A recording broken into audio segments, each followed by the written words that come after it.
Hi friends, welcome back to Rani's kitchen. నేను మీ రాణి. Friends, ఈరోజు recipe వచ్చేసి టీ టైమ్ స్నాక్స్ రెసిపీ అండి. చిన్నపిల్లలు, పెద్ద వయసు వారు అందరూ కూడా చాలా ఈజీగా తినేయచ్చు. చాలా క్రిస్పీగా, గుల్లగుల్లగా, చాలా కమ్మగా, టేస్టీగా అనిపిస్తాయండి. ఆ ప్రాసెస్ అంతా చూద్దాం. వీడియోని ఫస్ట్ నుంచి లాస్ట్ వరకు స్కిప్ చేయకుండా చూడండి. ఇక ప్రాసెస్ స్టార్ట్ చేద్దాం. ముందుగా మిక్సీ జార్ తీసుకుని దానిలోకి 2 అంగుళాల అల్లం ముక్కని శుభ్రంగా కడిగి ముక్కలుగా కట్ చేసుకుని జార్లో వేసుకోండి. అలాగే మీ ఘాటుకి తగ్గట్టుగా పచ్చిమిర్చిని కూడా ఇలా ముక్కలుగా కట్ చేసి వేసుకోండి.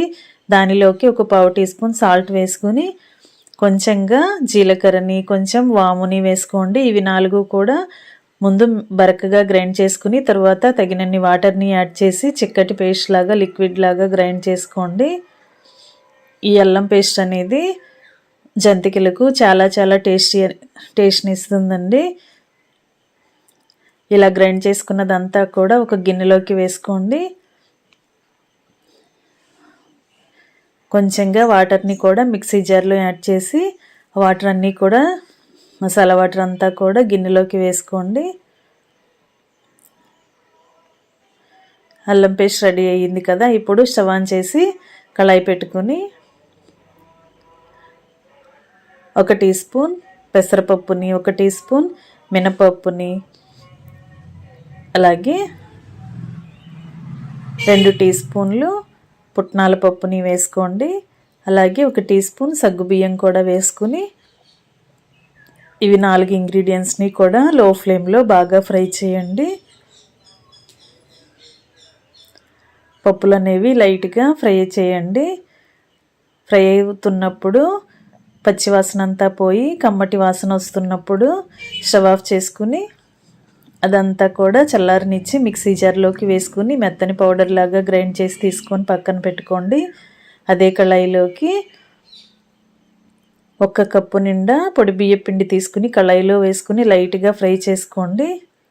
ఎక్కువగా మాడనివ్వకుండా లో ఫ్లేమ్లో ఇలా గరిటెతో కలుపుకుంటూ ఫ్రై చేసుకోండి. అప్పుడు పచ్చివాసన అంతా పోయి పిండి అనేది మంచి కమ్మటి వాసన వస్తూ ఉంటుందండి. ఇలా ఫ్రై చేసిన బియ్యం పిండితో మురుకులు అనేవి చేసుకున్నట్లయితే చాలా గుల్లగా టేస్టీగా వస్తాయండి.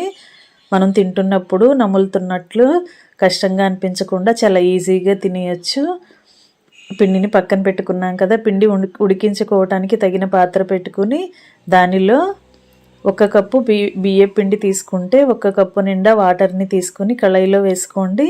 ముందుగా గ్రైండ్ చేసుకున్న అల్లం పచ్చిమిర్చి పేస్ట్ అంతా కూడా వాటర్లో వేసేసుకోండి.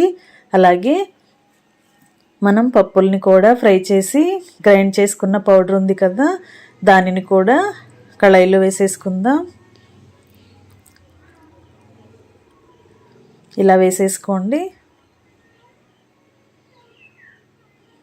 ఈ పౌడర్ అంతా కూడా వాటర్లో బాగా కలిసేంత వరకు కలపండి. ఉండలు అనేవి ఎక్కడ లేకుండా కూడా మనం గ్రైండ్ చేసుకున్న పౌడర్ అంతా వాటర్లో బాగా కలిసిపోవాలండి. వాటర్ కాగుతున్నప్పుడు వాటర్ని టేస్ట్ చూసుకుని సాల్ట్ మీ టేస్ట్కి తగ్గట్టుగా లేకపోతే యాడ్ చేసుకుని మనం ముందుగా ఫ్రై చేసి పెట్టుకున్న కప్పు పొడి బియ్యం పిండిని కూడా వాటర్లో కలిపి వాటర్ అంతా కూడా బియ్యం పిండిని పీల్చుకునేలా గరిటెతో కలపండి. స్టవ్ ఆఫ్ చేసుకుని ఈ పిండి అంతా కూడా వాటర్లో బాగా కలిపి మూత పెట్టి 2 నిమిషాలు చల్లారనివ్వండి. చల్లారిన తర్వాత చేతికి కొంచెంగా ఆయిల్ అప్లై చేసుకుని పిండి ముద్దని చపాతీ ముద్దలాగా కలుపుకోండి.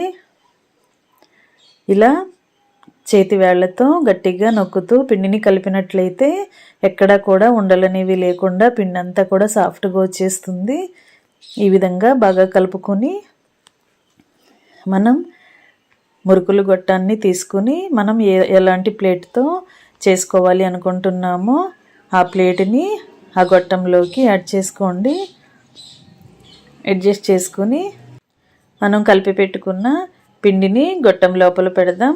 గొట్టానికి లోపల అంతా కూడా కొంచెంగా ఆయిల్ని అప్లై చేసుకున్నట్లయితే మనం పిండిని డీప్ ఫ్రై చేస్తున్నప్పుడు కళాయిలో ఒత్తుతున్నప్పుడు మురుకులు అనేవి చాలా ఈజీగా ప్లేట్లో నుంచి కిందకు వచ్చేస్తాయండి. ఇలా ఆయిల్ని అప్లై చేసుకుని మనం కలిపి పెట్టుకున్న పిండి ముద్దని మురుకులు గిద్ద నిండా కూడా పిండిని అలా పెట్టి క్లోజ్ చేసుకోండి. ఫ్రెండ్స్, నేను స్టార్ ప్లేట్ ఉన్న డిజైన్తో మురుకులు అనేవి చేయబోతున్నానండి. మీరు మీకు నచ్చిన ప్లేట్ని తీసుకుని చేసుకోవచ్చు. ఫ్రెండ్స్, ఛానల్ని ఫస్ట్ టైం వాచ్ చేస్తున్న వారు సబ్స్క్రైబ్ చేసుకుని పక్కనే ఉన్న బెల్ బటన్ క్లిక్ చేయండి. నేను పెట్టబోయే రెసిపీస్ అన్నీ డైలీ మీ ఫోన్కి నోటిఫికేషన్కి వస్తాయి కదా, ఓపెన్ చేసి చూడండి. నచ్చిన రెసిపీస్ని కుక్ చేసి ఫ్యామిలీకి సర్వ్ చేయండి.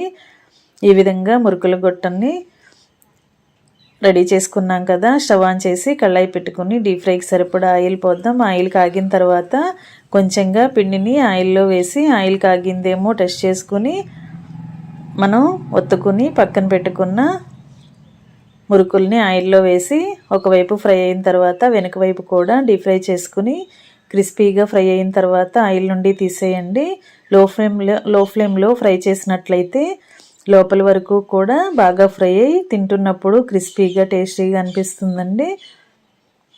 ఈ విధంగా ఆయిల్కి పట్టినంత జంతికను వేసి రెండు వైపులా కూడా ఈవెన్గా ఫ్రై చేసి ఆయిల్ నుండి తీసేయండి. కొత్తగా వంట నేర్చుకునే పిల్లలైతే ఆయిల్లో డైరెక్ట్గా వేసుకోవటానికి భయపడుతూ ఉంటారు కదా, అలాంటి వారు ఏదైనా ప్యాకింగ్ కవర్ కానీ బటర్ పేపర్ పైన కానీ కొంచెంగా ఆయిల్ని అప్లై చేసి దానిపైన కూడా ముందుగానే మనం మురుకుల్ని ఒత్తుకుని రెడీగా ప్రిపేర్ చేసుకుని పెట్టుకున్నట్లయితే మనం డీప్ ఫ్రై చేస్తున్నప్పుడు చాలా ఈజీగా వాటిని ఆయిల్లోకి వేసేసుకోవచ్చండి. ఈ విధంగా కూడా మీరు చేసుకోవచ్చు. ఒక పేపర్కి ఆయిల్ని పైన అంతా కూడా ఆయిల్ని అప్లై చేసుకుని ఇలా మనకి కావలసిన షేప్లో జంతికల్ని ఒత్తుకోవచ్చు. నేను చెప్పిన విధంగా పిండిని కలిపి మీరు ఈ జంతికలను కుక్ చేసి టేస్ట్ చేసి చూడండి. చాలా చాలా కమ్మగా అనిపిస్తాయండి. చిన్నపిల్లలు పెద్దవాళ్ళు అందరూ కూడా ఎంజాయ్ చేస్తూ తినొచ్చు.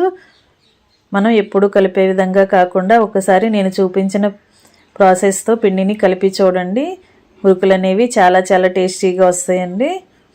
ఈ విధంగా మనం ఎన్ని జంతికలైనా కూడా ఒక పేపర్ పైన ఒత్తుకుని ఈజీగా డీప్ ఫ్రై చేసేసుకోవచ్చు.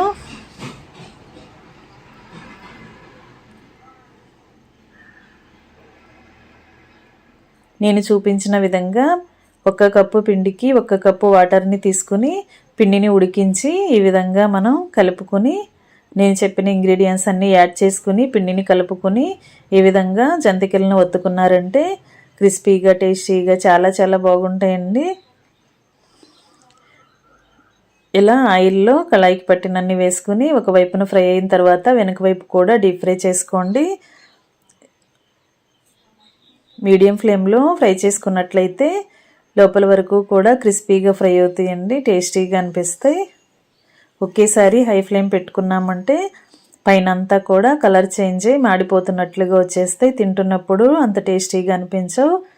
మీడియం ఫ్లేమ్లో వీటిని డీప్ ఫ్రై చేసుకోండి. ఇదే విధంగా మిగిలినవన్నీ కూడా డీప్ ఫ్రై చేసుకుని మొత్తం కంప్లీట్ అయిన తర్వాత స్టవ్ ఆఫ్ చేసుకుని సర్వింగ్ ప్లేట్లోకి తీసుకోండి.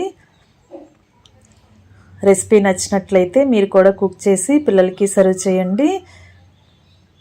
మరొక రెసిపీతో మళ్ళీ కలుద్దాం. Thanks for watching. నేను మీ రాణి.